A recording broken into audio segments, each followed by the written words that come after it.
수에즈 운하 막힘 사고의 보상이 새로운 안건으로 떠오르고 점점 발생하는 막대한 손실에 관련 사람들은 책임을 물으려 에버그린호의 사고 원인에 대하여 조사하기 시작했습니다.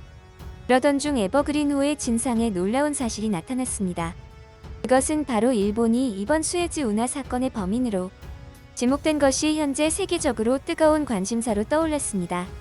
타이페이 시사에서는 이집트 수에즈 운하에서 대형 컨테이너 선박이 좌초하고 있는 문제로 이 선박을 운항하는 대만 해운은 좌초에 의해 발생이 예상되는 책임은 선박 소유자가 부담하는 등 이러한 견해를 표명하여 일본인들이 충격을 받았습니다. 지금까지 지체된 금액만 수십조 원인데 현재 도쿄올림픽으로 안 그래도 심하게 쌓인 빚더미가 일본이 현재 감당할 수 없는 수준까지 불어났습니다. 이런 상황에서 일본이 이에 대한 손해배상을 청구당할 경우 일본은 앞으로 재기할 수 없는 심각한 상황에 빠지게 됩니다. 기사의 내용을 요약하자면 이렇습니다.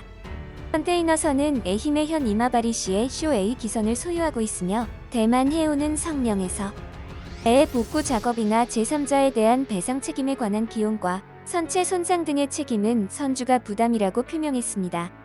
평소 친일이라 유명한 대만에서까지 일본에게 등을 돌려 일본인들은 역대급 충격을 받고 현재 분노하여 있습니다.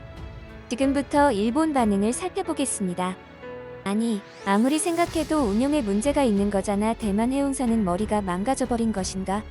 도저히 이해할 수 없잖아. 국제 규칙이 어떻게 무엇 있는지 모르겠지만 대만 해운은 향후 운항을 의뢰하는 것은 아닐 것이다. 보험은 걸어 있다고는 생각하지만 일본에서는 국내도 그렇지만 재해 다발로 보험료가 증액뿐이다. 일본에서는 자전거를 소유하기 위한 보험을 거는 시대가 될 생각도 못했을 정도로 현대사회는 위험에 과민한 시대이다. 해외에서도 마찬가지. 일본 기업은 소송사회의 해외세에 어떻게 대처하고 살아가는지 여러 가지 의미로 어려운 시대가 된 것이다. 이 기사만으로는 잘 모르겠지만 조종 실수로 좌초된 것은 대만인에서 그 좌초에 따른 배상 책임은 선주인 일본인이라고 하는 것일까? 전문가는 아니지만 역시 한마디 말하게 해주면 있어요. 운하를 운행하고 있던 배는 다른 데도 있었다는데 왜 그 컨테이너 선만 강풍으로 컨트롤이 듣지 않고 흘려진 것일까? 아웃소싱 주문한 던져 한다는 것은 그런 것입니다. 기다리고 계약 조항에 명시되어 있는지 여부에 따라 다르지만 대만의 대출이라면 책임은 운행회사에서 승무원 포함 대출이라면 책임은 선주. 계약서의 내용에 따라서는 순수한 악천후에 의한 천재인지 배항의 시스템의 고장이 아니거나 방향타로 발생한 문제는 없었는지 등이 밝혀질 때까지는 뭐라고 말할 수 없습니다. 운항회사는 말투가 오해를 낳기 쉽다. 자동차에 비유하는 것 자체가 넌센스.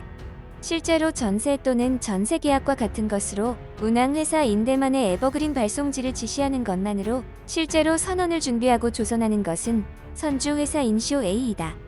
이런 구체적인 이야기는 운항 위탁 계약에 반드시 기재되는 것이므로 선박 소유자 또는 운항주로 또는 기재되어 있는 것이 부담하면 된다. 문제는 사고를 낸 것은 누군가는 것. 사고를 낸 것은 운항하고 당사자로서 선박의 소유자는 아니다.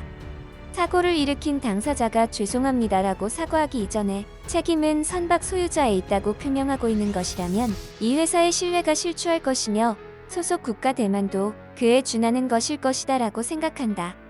그러나 이렇게도 잘못 코멘트가 가득 줄 서 있는 것은 맞이겠지. 의견이 루머를 확산하고 있는 것 같은 것이다. 장영해운은 선박의 운항에 관여 수 없습니다. 그런데 이 기본을 제치고 아는 코멘트가 대부분 어떤 계약 여부에 따라겠지만 형편없는 운영회사에 위탁한 것이 후회됩니다. 하루라도 빠른 복구를 기원합니다. 바다의 규칙은 아마추어 모르겠어요. 사고 때마다 공부하게 된다. 이번 건도 독특한 규칙이 있는 것이다.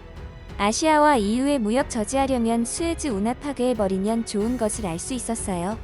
계약서에 명기되어 있으니까 그 이상도 그 이하도 아니다. 외화가 마음대로 판단하여 왈가왈부 의미 불명.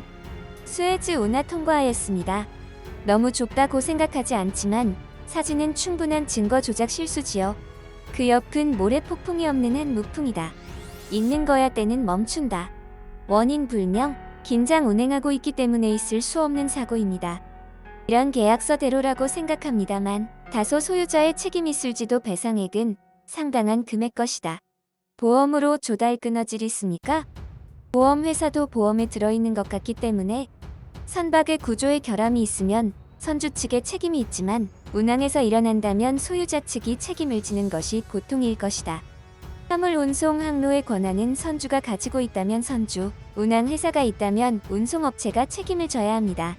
비행기에서도 일부 항공사가 아닌 리스회사의 소유 기계가 있지만 예를 들면 나리타 뉴욕 항로의 허가를 리스회사가 보유하고 항공사에 위탁하는 것이 아니라 보통은 항공사가 허가를 받은 밖으로 운행하고 있습니다. 그 점을 추가하고 보도해야 올바른 정보는 전해지지 않는다. 책임 회피로 밖에 잡히지 않는 성명을 내고 있는 시점에서 우리는 신뢰할 수 없는 회사예요 라고 스스로 말한 것처럼 사실이라고 해도 지금 이 타이밍에서 말하지 않아도 회사의 기본 자세가 역 같은 생각이 든다. 상의 것은 모르겠지만 법의 원칙이라면 이와 같다. 운항에 관한 과실분은 대만 측이 부담하는 것이 당연하지만 모래 폭풍이 만일 불가항력에 의한 것이라면 COA 측이 책임을 지게 될 것이다. 그러나 무과실의 입증 책임은 장영 측에 있어 이 주장이 인정되는 것은 곤란하다고 생각한다. 지금까지 일본 반응을 살펴보았습니다. 시청해주셔서 감사합니다.